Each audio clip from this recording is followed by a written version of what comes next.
Hello guys, so ayun nga, dahil may nagtanong sa akin kung paano daw ipasa or isubmit ang requirements sa SPIMS para sa application. May tatlong option po kayo. Una po is online. Pwede po kayo mag-fill out ng form ng SPIMS sa online. And then pwede rin po kayo mag-send sa email nila. Sa page po makikita yung email address ng SPIMS.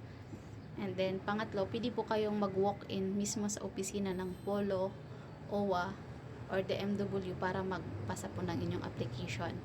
At isa pang tanong niya guys is, paano daw po yung format ng pagpasa ng requirements sa SPIMS application?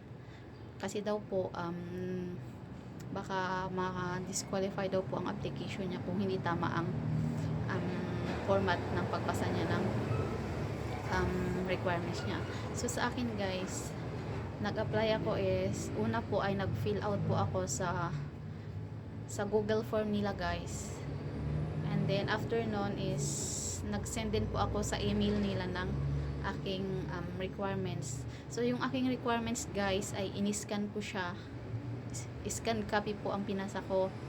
And then dapat po ay clear at readable yung mga requirements natin guys, at naka full page po pag nag-picture po tayo, tapos pag scan natin ganun, malinaw po.